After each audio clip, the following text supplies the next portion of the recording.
Good afternoon, everyone. I hope you've enjoyed your lunch. It's my great pleasure this afternoon to invite Caitlin Schwan, the Executive Director of the Women's National Housing and Homelessness Network, to introduce our keynote today.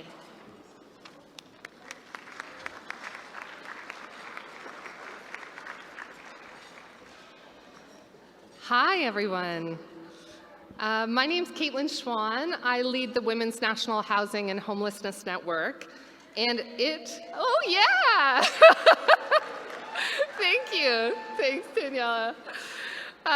It is my pleasure and honor to be able to introduce Armin Yalnizyan, a personal hero and a leading voice on Canada's economy. If there's one thing I've learned in the last few years, it's that we're not going to end homelessness without a progressive vision for our economy. As a movement, we must develop an economic analysis and strategy for transforming our economy so we are no longer producing extreme wealth for a few at the expense of the many.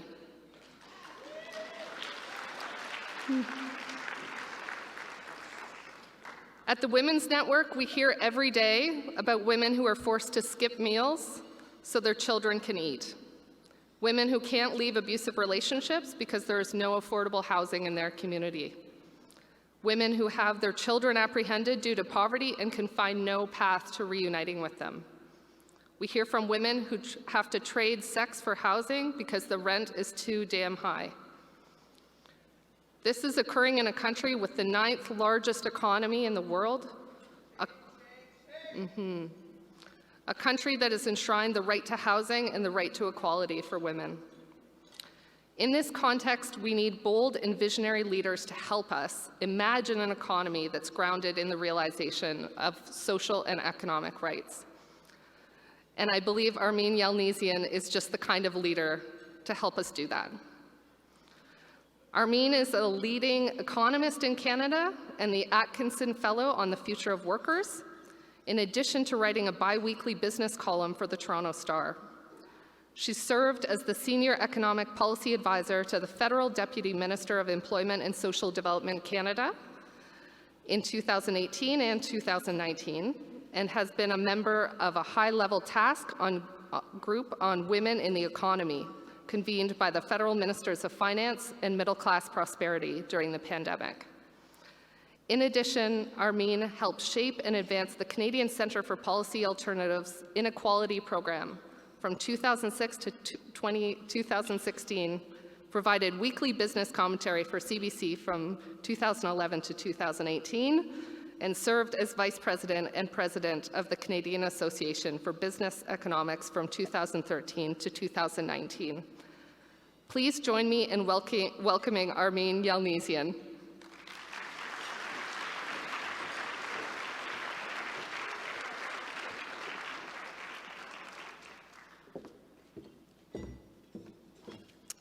Wow, what a crowd. Thank you for being here on this incredible day out there. And I recognize I'm the only thing between you and this day out there. But before you go out there on a beautiful Friday afternoon, you need a bit of shaking up and a little bit of standing up. So, as you are able, please stand up when I ask you these questions if you are that person. How many of the people in this room have been doing this work to try and end homelessness throughout the pandemic? Stand up as you are able.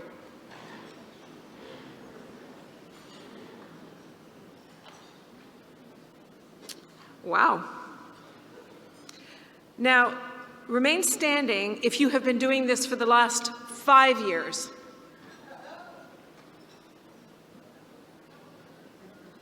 Remain standing if you have been doing this for the last 10 years. Please remain standing if you have been doing this for the last 20 years or more. Please, everybody in this room, give them a hand.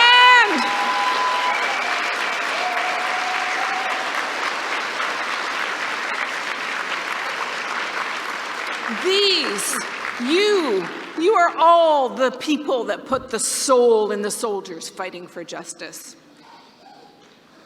Thank you for fighting for the broken and the brokenhearted, because not everybody is type A. Not everybody is a winner.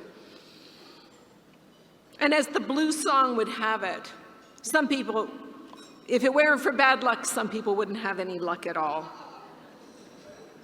Sometimes the game is so rigged that it isn't about luck at all. And let's face it, sometimes it's just some dumb luck that separates us from the people we are trying to help.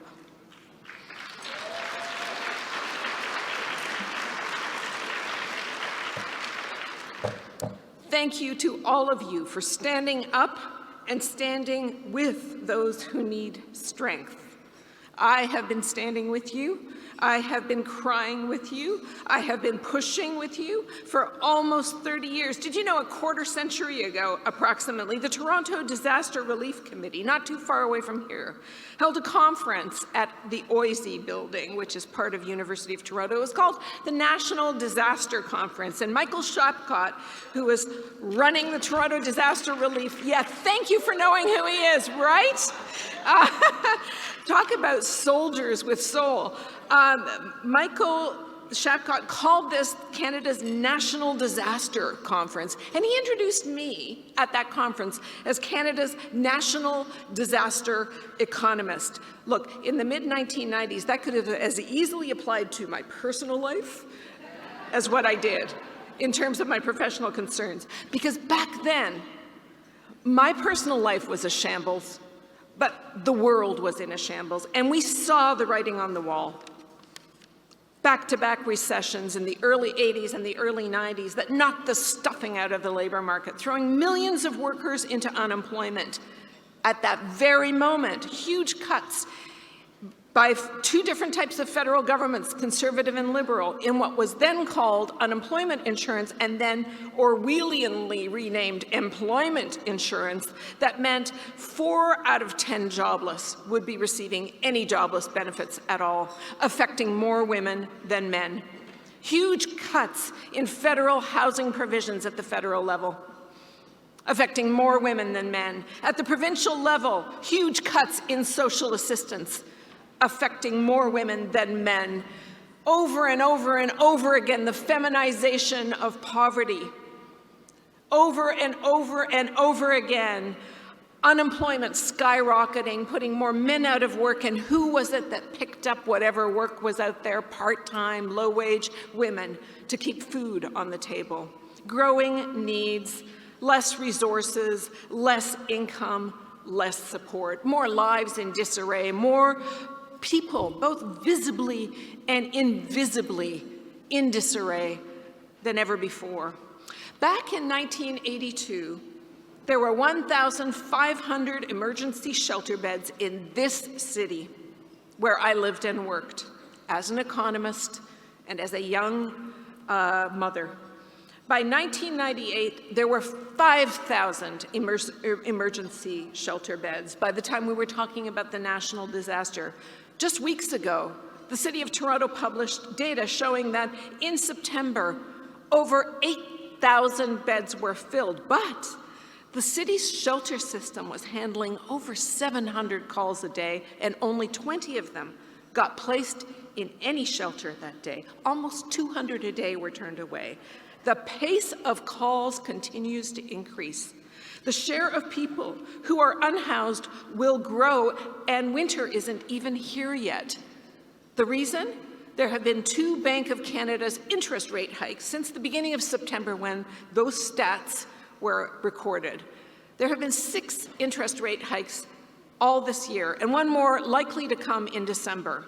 This aggressive profile of rapid price hikes to raise the cost of borrowing and cool the economy has not been seen since the early 1990s, that period of national disaster. It is happening all over the world. It is meant to tame inflation. And look, I want to be absolutely clear. It is so easy to hate central banks around the world for making our lives more difficult. But things would be even worse if there was no central bank, if there was no attempt to cool expectations of where prices are heading. And now we are as much in the world of expectation as we are about the future, expectations about the future as we are about the reality of the moment. Doing nothing about price stability would continue to affect the most economically vulnerable the most today, and even more tomorrow. I just want you to situate why we have a central bank here and around the world. After all, it was the progressives of Canada that wrote the Regina Manifesto in 1933. And you know what their #1 claim was that needed to be fixed right away? We needed a central bank for price stability. Because without price stability, farmers would go out of business, people would lose their housing. This is the same story today. You may hate what the central banks are doing, but not acting would also be hateful in the long run, and especially for the very people you care the most about, though there is nothing beautiful or restorative of what's happening now. Here's the conundrum that them doing something creates. I just actually missed a note that I had it here. I realized that we think that maybe they should take their hands off the wheel. Guess what central banks did in the 1970s when the last period of this kind of price hike was happening? They took their hands off the wheel, and inflation just kept going up and up and up, and workers desperately tried to catch up to inflation, producing that wage price spiral that nobody wants. Nobody wants to get locked into that, let alone the 1/5 of Canadians today who are seniors, the many more who are living on disability, and the millions more that are living on very low incomes. This was the story in the 1970s. We've seen this movie. It does not end well. It ends with very, very aggressive moves, much harder than what we are seeing now. We do not want to go down that path. But here's what going down that path already in the last few months has meant. Mortgage costs have spiked by 8% in the last year. But as more people walk away from the notion of buying a house or give up on the mortgage they already have, they are crowding into a rental market already undersupplied with affordable housing. They've got higher incomes. They've got more savings than most renters. So these folks can do things like plunking down a year's worth of rent to secure an apartment or outbid others who never had a hope to buy a home. So, while mortgage costs are rising more rapidly than rents now, expect rents to rise more rapidly than mortgage payments in the coming months. Expect more people to be underhoused and overcrowded as they desperately look for something more affordable, though there ain't nothing cheaper in the market. With food price inflation continuing to rise now, faster than even headline inflation, people are making terrible choices between heating and eating, food and shelter. But housing takes up most of your budget, rich or poor. And as my friend Susan Piggott, who was the executive director of Central Neighborhood House in downtown Toronto, used to say, if you solve the housing problem, you solve the hunger problem. Winter is coming, and the writing is once again on the wall. Millions more people will struggle with hunger and housing, and we absolutely should be doing more to help. It is not just the Bank of Canada that has the responsibility to act. It is our elected government, the Government of Canada, that must act. And yesterday, the finance minister presented her fall economic statement, the semi-annual update on how the economy is doing. The last time she presented us an economic plan for this country beset by pandemic was the April budget before prices began to soar. And April's budget came on the heels of the very first Bank of Canada rate hike in March. There have been 5 more hikes since then, one just a few weeks ago, and we expect another one in December. And yesterday, the finance minister echoed what the Bank of Canada said just a few weeks ago. We have a 50-50 chance of entering a recession. Pressures are building now, and the risks of economic contraction, that means more people losing jobs, more people losing hours of work at a time when prices are galloping ahead. The risks of economic contraction remain for the coming 6 months, The statistics that show us whether we entered a contraction or just kind of plateaued out at a stalled rate won't be coming in for months, but you are seeing it firsthand and in real time. And the early stats are backing it up. This morning we learned that the unemployment rate has held steady around 5%. Did you know that 5% unemployment rates, the last time we saw that was half a century ago? Well, that's good news, ain't it? Oh, but we learned not only are more people working, but the mix of work is changing. And so is those who are able to keep up with inflation. This morning we learned 2/3 of employees with wages above $40 an hour saw a pay rise in the past year. But only half of those making $20 an hour or less saw a pay rise. And more people are now working in hospitality. I guess that's good news for labor shortages for people that want to eat out, go to bars, go to restaurants, travel. So there's more people working in hospitality now, but it's because they have to make ends meet. The number of households having trouble making ends meet, Statistics Canada told us this morning, rose from 1 in 5 to 1 in 3. Things are not getting easier. As businesses that survived 2.5 years of pandemic economics are now folding because of higher borrowing costs. There were 6 million households struggling with food insecurity last year, despite record federal spending on emergency benefits and no food price inflation. But now, it really is heating or eating, food or shelter. So how did the Government of Canada tell us it is preparing to make us recession ready, even as bumper crops come in from the prairies in wheat and barley, and bumper crops in corporate profits are breaking records? Well, those on Easy Street are not being asked to help anybody that is finding it harder. We are not being told that we are getting recession ready in an EI program that still will only serve the minority of the jobless. We have no plan to shelter the homeless from the coming winter months, nor do we have a plan to shelter the economically vulnerable from the coming economic storm. There was next to nothing in yesterday's economic update that hadn't already been announced in September. Instead, we were told they're keeping their powder dry. Okay. No changes to EI rules mean the majority of the jobless will not receive jobless benefits. No built-in triggers to ensure that if rents go up again, as is totally predictable, there will be an additional housing benefit dispersed and pronto to keep people in their homes. We will be waiting for a response if that happens.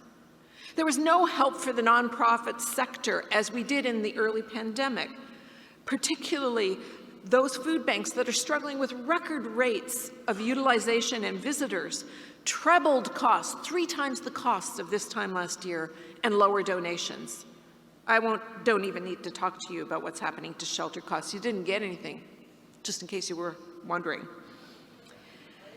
There were no guarantees that rate hikes that will guarantee to stall out the continued building of affordable housing projects right now could be offset by public funds to ensure that we keep building what we need the most in our day-to-day lives, for the people already underhoused and for the 500,000 new immigrants this same government wants to bring in every year to meet labor shortages and economic growth needs.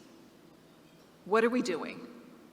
Toronto has lost 600,000 affordable apartments since 2016. By affordable, I mean less than $780 a month. This is happening in every big city in Canada where most people already live. The National Housing Strategy aims to produce 150,000 new units of housing over 10 years.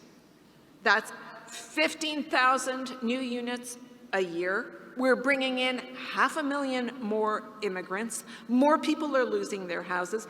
15,000 new units this year, when in 1983 we were producing 20,000 units a year. What the heck? Modern mass homelessness is 100% the result of public policy.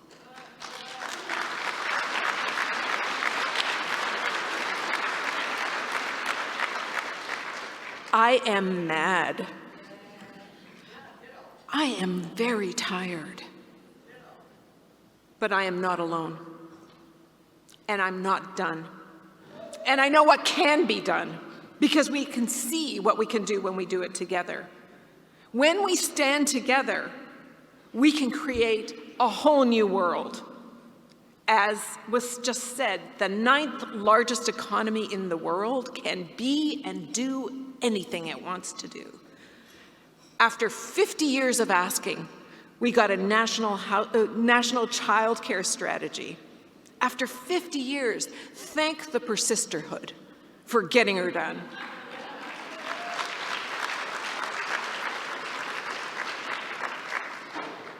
After hundreds of years, we made the visible invisible as First Nations identified systemic tragedies and called on us repeatedly to not only walk the path, but do the work of truth and reconciliation together. Miigwech.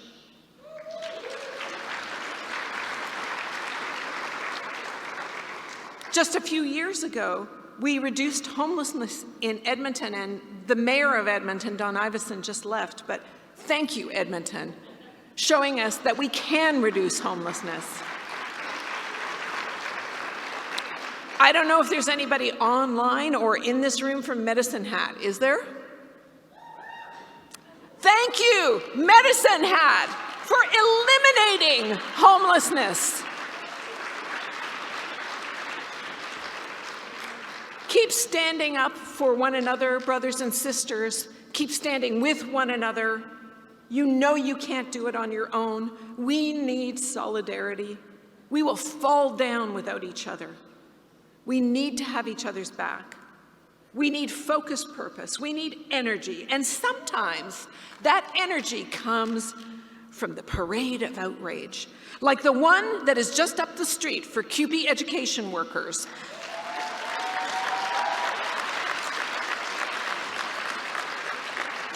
The people who help teachers in the classroom and make $39,000 and are offered 2.5%, take it or leave it. Actually, you can't leave it, and you can't leave the classroom at a time of 7% inflation. They are told they can't bargain, they are told they can't strike, and in this province, which has a government that claims it is working for workers and even passes legislation called the Working for Workers Act. We need our governments to work for us, that's for damn sure, because our governments are us.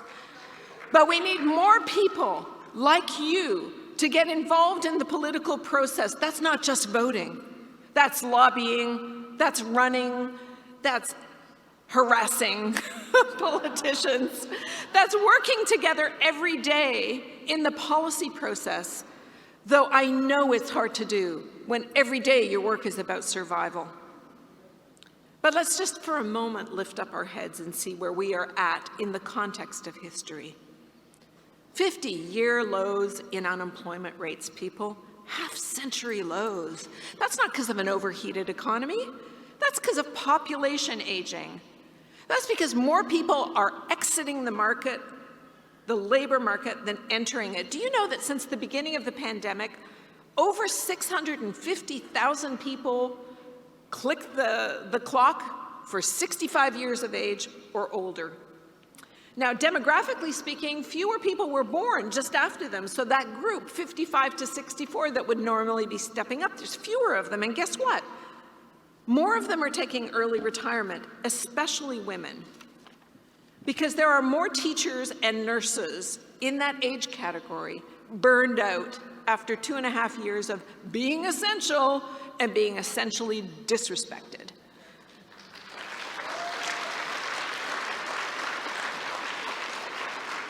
Now, good public pensions, oh, hi, Mayor. It's good to have you back. Good public pensions, I gave you a shout out earlier. With good public pensions, that they have the option of stepping away and crashing out. But with the right human resource strategies, they might come back. Still, we're going to need more help because the people aged 25 to 54, and I can't exactly tell how many of them are in this room, but it looks like a lot of them. The people aged 25 to 54 are not only working more, they are working more than ever. They are stepping up, they are standing up. And with the right public policies, we could support the fact that we need all hands on deck, and we will help you do it. We could be stepping up for one another if we stand up for one another, because we are living in an extraordinary moment, a moment that will not repeat itself, a moment and an era of population aging, which means there are fewer working age people in the general population. The needs for care are up, the availability of care is down. If you are feeling overwhelmed and overworked, it's because you are. And it's because there are not enough people like you. There's not enough people like you because there's not enough of us, people in the working age. With labor markets this tight, we are evoking what happened in the late 1940s and 50s, and also at the turn of the last century. But what happened then wasn't because of population aging. It was because of faster growth than the system was able to deliver with the people it had. That's why we brought in so many immigrants at the turn of the last century and early 1950s. But now we are in an era of sloth. That's slow or no growth. And in an era of growth slowing due to global pandemic, massive shifts in global supply chains, in geopolitics and alliances, and Russia's invasion of Ukraine, increasingly frequent extreme climate events, there's no rapid growth on the horizon. It is an era of population aging when the smallest number of working age people, that's you, will be supporting the largest number of people too young, too old, and too sick to work. The smallest working age cohort we have seen in 60 years. But instead of this lasting just for a few years, it's going to last for 15, 20 years, your working life. With the right policies, we could make sure we are nurturing and protecting our most precious and rare resource, not only our children, but our workers. Great early learning and childcare policies are a must, but they cannot make up for no safe place to live and learn. Unlike 60 years ago, labor tightness won't last just a little while. Because it's going to last for a few decades, we've got a little bit of time to decide what our strategy is going to be. And I just want to reinforce this one thing. Labor shortages are constantly posed as a problem for business. They are an opportunity for workers, a remarkable, unrepeatable potential for profound, transformative change that is opened up only because of demographic change, happening all over the world, wherever there was a baby boom after the Second World War. The conditions are ripe for pointing the way to actually progressive change, for people like you causing change to happen. Unemployment rates are at half-century lows. In the 50s and 60s, unemployment was primarily a male problem. Now it is equally a female problem. We are fully employed. We're locked and loaded. But as the Reverend Jesse Jackson used to say decades ago, you can have full employment under slavery too. More of the jobs created in the last month are terrible. Our challenge is not pursuing the 20th century progressive goal of full employment. Our challenge is making sure every job is a good job. What do I mean?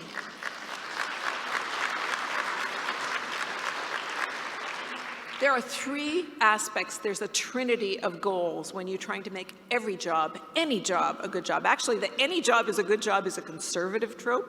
A progressive slogan should be every job, a good job. There's huge amounts of overlap between what everybody wants.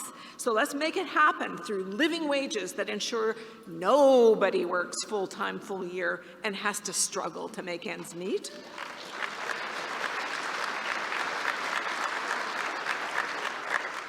living wages, and benefits that cover your basic needs. What do you mean that I need to have to rely on an employer to make sure I get dental care, good health care, pharmacare, vision care, that I need to pay hundreds of thousands of dollars for post-secondary education, that I need to pay as much as my mortgage for childcare? These things must be publicly provided so we can all maximize our potential and give our best to the world. Living wages and public benefits. The best benefits are portable benefits. Don't rely on your employer. Bring it on. We help one another. We stand for one another. We stand with one another. The third aspect is voice in the workplace, which includes health and safety, basic control over your working hours, and input into the work you do day in and day out. Living wages, benefits, voice in the workplace, that's what's on the menu for you if you order it up. That's what this scale of demographic change means in Canada. That's what it means to have a baby boom that has happened around the world in real time at the same time, and around the world in real time at the same time, we are seeing the economics, the fundamental economics, get flipped on its head. After 40 years of chasing capital to grow the economy, we are looking at 10 to 20 years of chasing people to put that capital to work. The entire global north, which is rich, is looking for enough people to do the job, so we're all competing with one another for newcomers. We need to make sure that those newcomers are treated correctly, as well as making sure that we are bringing everybody along with us on the ride. Workers' bargaining power, ladies and gentlemen, are shifting, and they are shifting so fast. We're talking about bargaining power coming to a neighborhood near you. I am looking at you. I am looking at your bargaining power. That means your unions will have more power to negotiate better collective agreements. That means deals that both sides can live with. This is the very essential nature of democracy, that we listen to one another and get to yes together. I know the moment makes it look like caregivers like you, ironically called essential for the first year of pandemic and now essentially disposable, it looks like the moment is spitting in your eye. But the important thing for you to know is that workers, you, are more powerful than workers have been in half a century.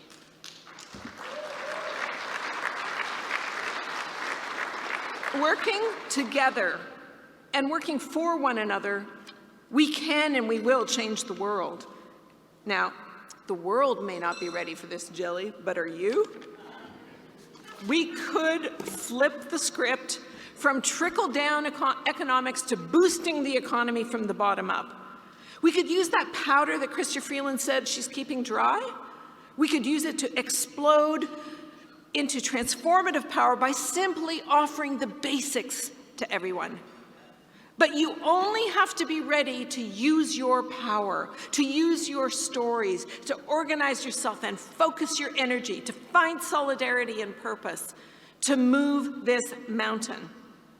You can light that spark that puts the dry powder into use. If you work together and understand that there is no higher purpose than the work you are doing, none. It is seeking dignity and humanity for all. It is seeking justice for all. And it is seeking the basics for all. As the King said, I'm talking about Martin Luther King Jr. here, the arc of the moral universe is long, but it bends towards justice. And so here we go, ladies and gentlemen, let us stand up for ourselves. Let us stand up for one another. Please join me in standing up. Let us get out there and stand up and push that goddamn arc together. Let's go.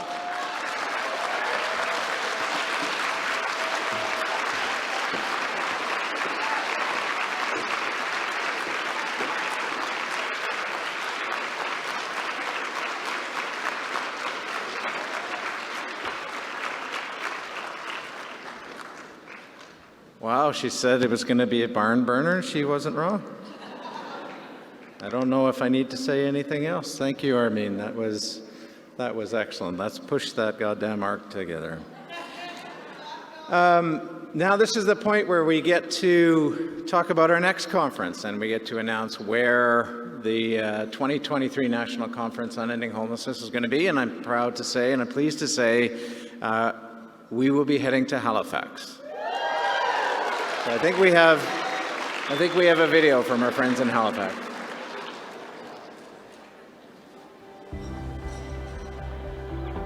We're so excited to welcome you all to Halifax in November 2023. Halifax is located in Mi'kma'ki, the ancestral and unceded territory of the Mi'kmaq people. We're honored to be your host city for the 2023 National Conference on Ending Homelessness. This is an important conference, and we're here to support you as you tackle these issues together. We'll see you in Halifax at CAEH23.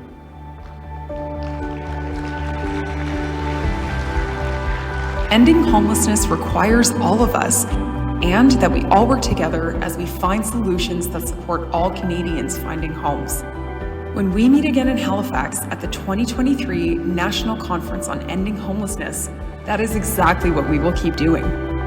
In Halifax in November 2023, we will continue learning from each other, sharing our successes and failures, and working together to make homelessness history. This conference will keep bringing us closer to ensuring all Canadians have a place to call home. See you in Halifax at CAEH23.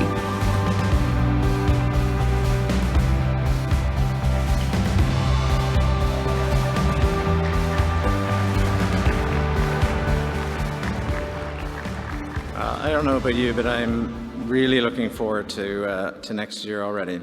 So I'm just going to say a few words, and then we'll pass it over to Mike Ormsby for some thoughts and a prayer in closing. But I was reflecting on the conference this morning, and the word that kept coming up for me was gratitude. And I'm grateful for all of our incredible speakers who have inspired us and given us some great ideas and tools that we can use to accelerate our work. I'm grateful for your patience as we work through some challenges early on in the conference. I am grateful for our elders and knowledge keepers and traditional people who have shared their wisdom and been a support to us all and challenged us. And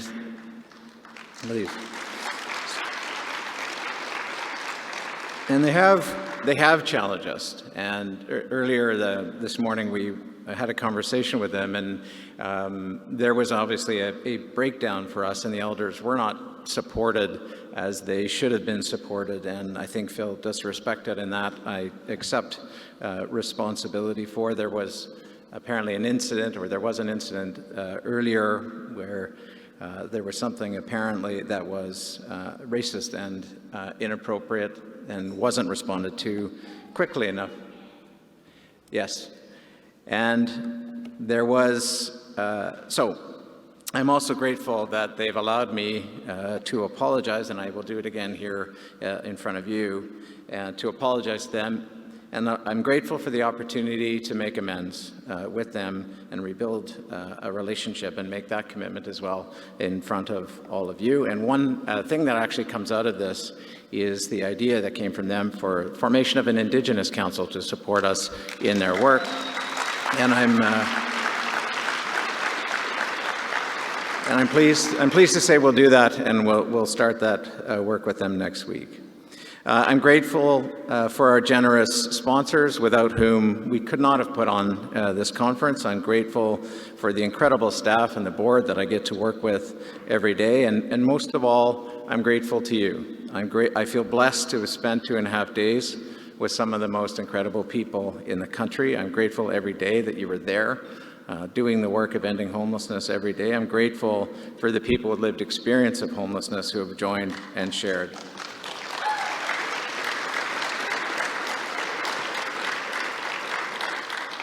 I hope our friends with lived experience of homelessness, I hope you've seen that you're not alone.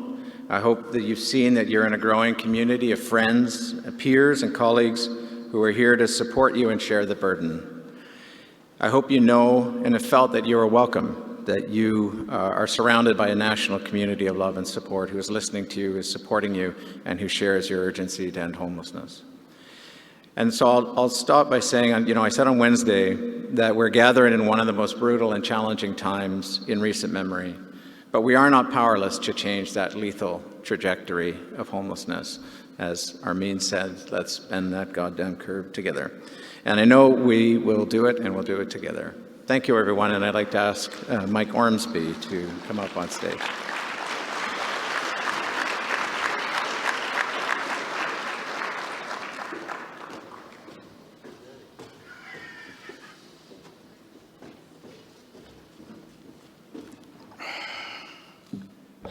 Can everybody hear me? Holy.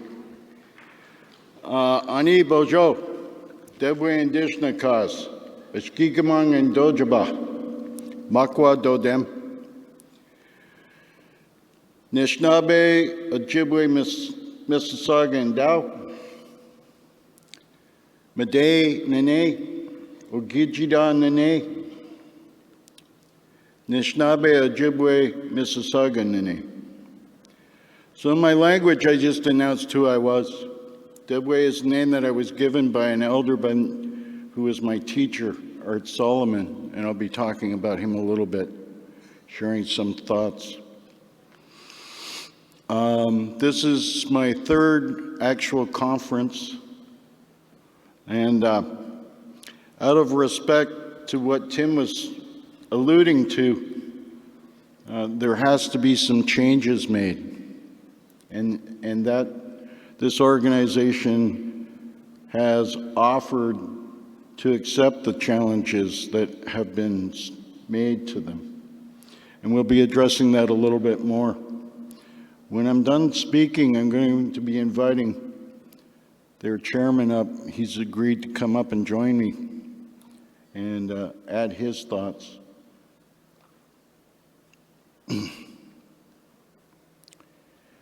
I want to start by reading a poem that I wrote after listening to Stacy the Form the other day. Stacy is a much better writer than I am. I should tell you I'm half Ojibwe, half Irish, so I'm a gibberish. I come from two cultures, two oral traditions. So I might speak a little longer than I should. I ask you to bear with me. The poem that I wrote is called Apathy. You see the problem, but you do not act.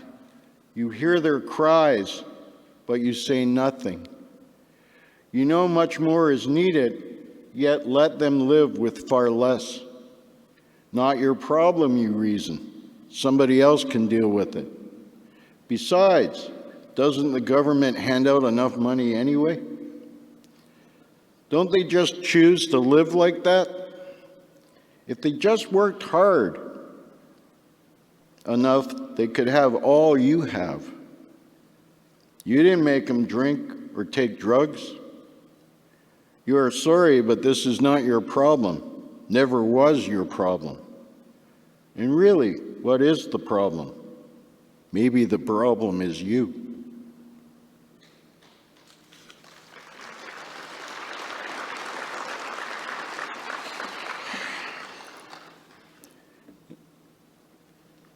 I'm going to quote some people that are far more versed at those things than I am. I want to share some thoughts from first a writer by the name of Richard Wagamis, who passed away a few years ago. Some of you may know his book Indian Horse and other books like that. There were two books produced just after his death. One was called Meditations of an Ojibwe. This one comes from his last book collection called One Drum. See, my people say we are all one thing. We are born of the same spiritual energy. We are created in its image, and we carry it within us. As we walk upon the earth, we move with the same internal rhythm that beats within it, the heartbeat. The earth is a drum. a spiritual being, and the beat of it is the first sound we hear in the darkness of our mother's belly, the drum of her. The heartbeat, it comforts, consoles, nurtures, and protects us as we form and as we learn to listen for that sound in the darkness. When we are born and we come out into this reality to find our identity, the first thing we do is cry. We cry at the sudden separation from that heartbeat. Our spirit journey on the planet is to seek reunion with that heartbeat. That's why drums are the first instruments by cultures around the world. All of us seek a reconnection to creative, nurturing, spiritual energy. All of us carry that yearning. And we created ceremony and ritual and religions out of that ache. So the truth is that we have always been one song. In our separation, the song is diminished, and the earth shows the effect of that. What is needed now is to return to the elemental teachings. We need to recognize the fact that we are all one song, one family, one energy, and one soul. For when my people say all my relations at the end of a ceremony or a prayer, it is recognition of that truth. It does not mean only those who look like me, sound like me, speak the same language as me, or live like me. It means all, every voice in our common chorus. We need to return to that teaching now for the good of the planet we call our home. Because what swims underneath that teaching is another universal truth, that if we are here to find the highest possible expression of ourselves, then our common journey is a spiritual one, not a political, cultural, or ideological one, but a spiritual one. What drives that journey is one song, a song called Yearning. What drives that song is one drum, ringing out from the universal heartbeat we all seek connection to. So the profound truth in the universe is this: we're all one drum and we need each other. I would add to that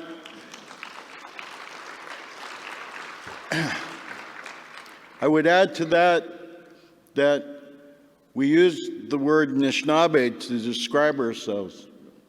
It has a lot of different meanings. Some say the original people, some say the people. But it also means human being. And I think what we need to do is spin that a little bit, turn that up on its ear, to be more humane to each other.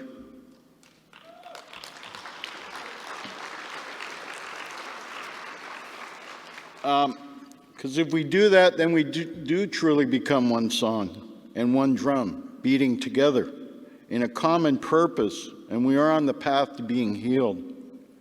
I'm going to leave you with some final thoughts from Art Solomon, and then I'm going to close with two prayers, because I was handed one by an elder that I have come to respect here, and I want to share those thoughts. So these are the thoughts from Art Solomon. There comes a time we must stop crying and wringing our hands and get on with the healing that we are so much in need of. He also wrote this: "Grandfather, look at our brokenness. We know that in all creation, only the human family has strayed from the sacred way. We know that we are the ones that are divided, and we are the ones that must come back together to walk in the sacred way. Grandfather, Sacred One, teach us love, compassion, and honor, that we may heal the earth and each other." He also added, "To heal a nation, we must first heal the individuals, the families, and the communities." I'm going to close with two prayers. I'm going to speak in English because most of you probably understand that. And my Anishinaabe Mawin is out of practice. This is called Everyday Thanksgiving. Even though I clutch my blanket and growl when the alarm rings each morning, Miigwech Manitou that I can hear, there are many who are deaf. Even though I keep my eyes tightly closed against the morning light as long as possible, Miigwech Manitou that I can see, there are many that are blind. Even when I huddle in my bed and put off the effort of rising, Miigwech Manitou, that I have the strength to rise, there are many who are bedridden. Even though the first hour of my day is hectic, when socks are lost, toast is burned, and tempers are short, Miigwech Manitou for my family, there are many who are truly lonely. Even though our breakfast table never looks like the pictures in magazines, and the menu is at times more than a little unbalanced, Miigwech Manitou, for the food we have, there are many who are hungry. Even though the routine of my day is often monotonous, Miigwech Manitou, for the opportunity to work, there are many who have no jobs. Even though I grumble and bemoan my fate from day to day and wish my circumstances were not so modest, Miigwech Manitou, for the gift of life. It was written by Dr. Richard Lyons. I'm going to close with one last prayer, and then I'm going to invite Don to come and join me. The prayer that I'm going to read you is from Art Solomon. Art was one of the first elders to go into the prisons. He was the first elder to ever speak to the World Council of Churches. I had the fortune of not only knowing him, but being his skabewis, or his helper, for the last few years of his life. Art would show up on my doorstep here in Toronto at like 2 in the morning, knock on my door. I go to the door, I say, "Uncle Art, what's up?" He said, "Are you ready?" Ready, just get your stuff. And I'd throw some clothes in a bag, hop in his little red Toyota, and we'd be going wherever we were going. I would ask him, "What am I here for?" He said, "To learn and to drive me home."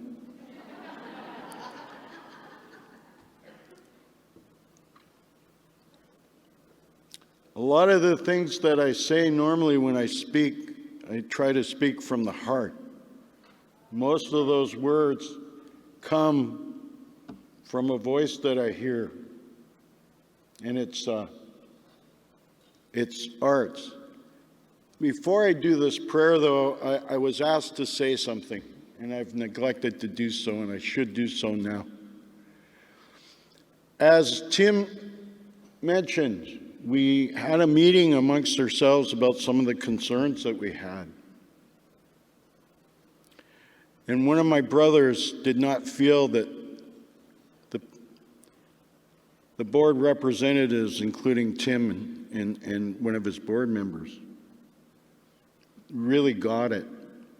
And he didn't feel that there was that apology that later came. I guess he needed to hear that for himself. So he asked me to make it clear that he wasn't going to stay. And I'm not going to say who it was, that's not important. But there is a disconnect. And whenever there's a disconnect, we have to find a way to reconnect.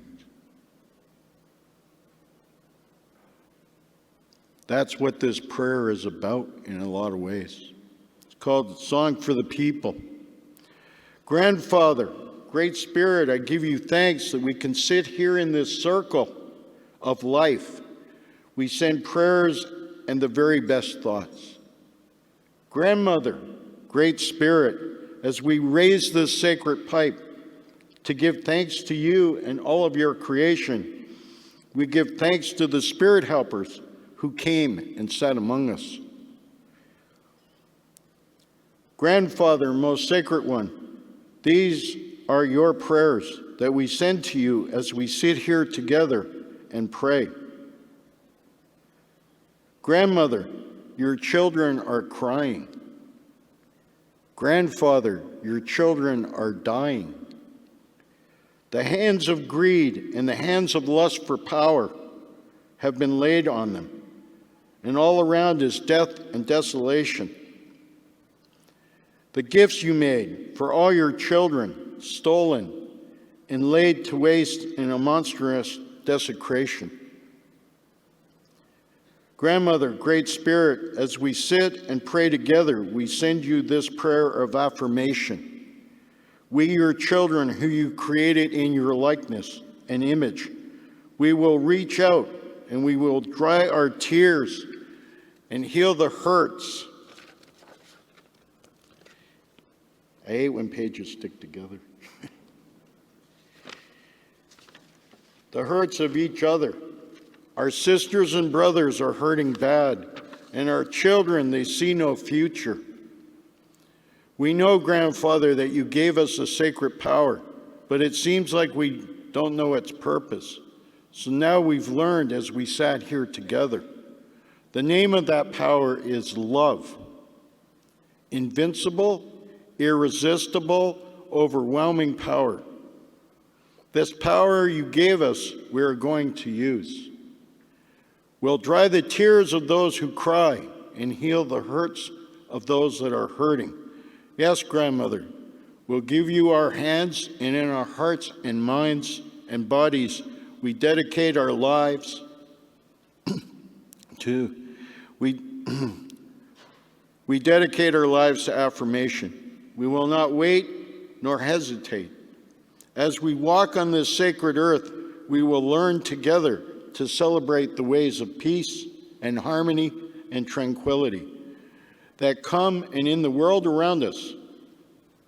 Thank you, Grandfather, for this prayer. I say miigwech for allowing me to share those words.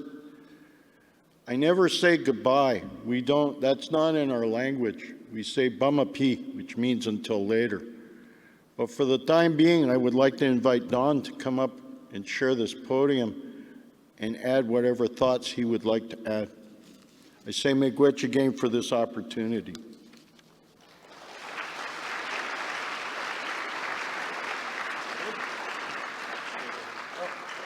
Okay, I got a steak.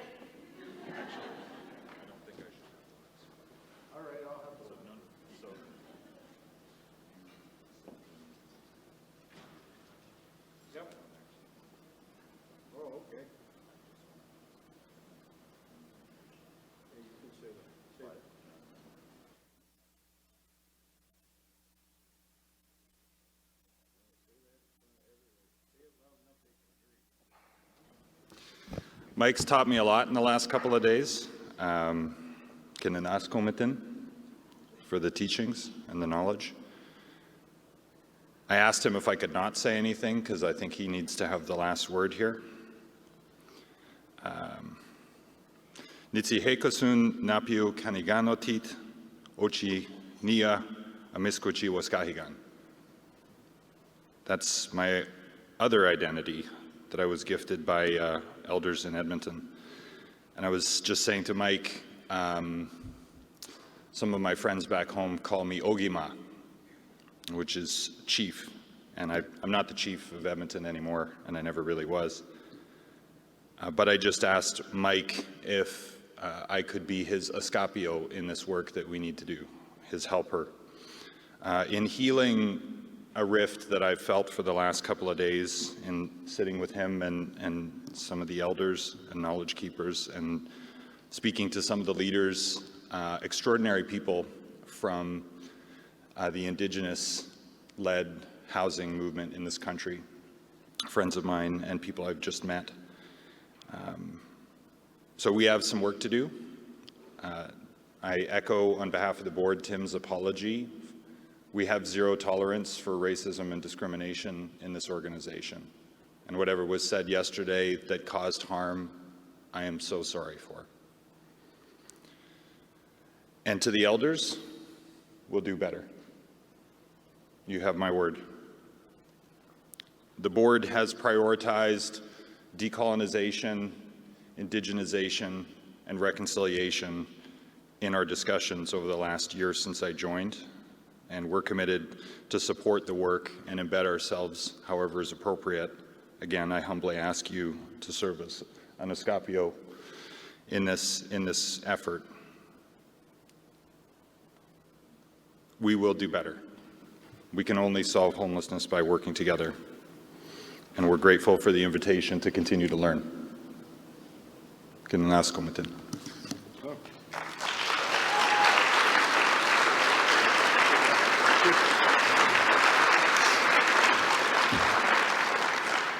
Apparently, I was told that I couldn't let him have the last word.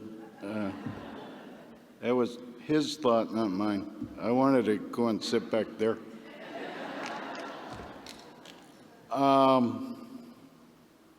There's a saying that when the visitors came over and never left, they had no eyes and no ears because they couldn't see and they couldn't hear. And it was our purpose as Indigenous people to open those eyes and to make them hear. I think we've achieved a little bit of that in the last few days.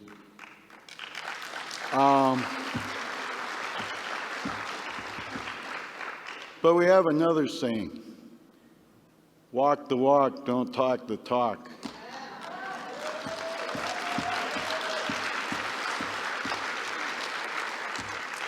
So if this gentleman really wants to be my Escabeus, because that's how I pronounce it, he may have bargained for more than he counted on. I'm old school. I was taught that way. So we will have a little chat. And trust me, there will be accountability.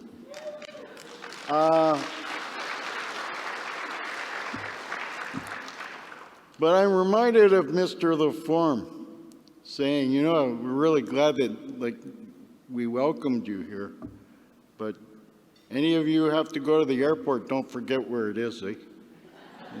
We had enough visitors already. I will say this last thought. I had a conversation with a young man today, and we were talking about leaders. And I'm saying this because that's what this man's role is within this organization. And I'm saying this because there's an important concept in what I'm about to share. When you think of leadership, I want you to think of a V of geese flying north or south. Hopefully this time of year they're going south. But that V of geese has a lead goose that sticks its neck out. That's the one that's at the front. And that goose sticks its neck out and makes it easier for the others to follow. Breaks that air current, that wind, so that they can sort of, drift in behind. But if you watch that V long enough, you'll notice that one goose at the back will come to the front, take over that role, and the one that's in the front will drop back and let that other one take over. So my understanding of a good leader is someone that will stick his neck out, make it easier for others to follow, but knows when it's time to let somebody else take the lead. I believe this man is that type of leader.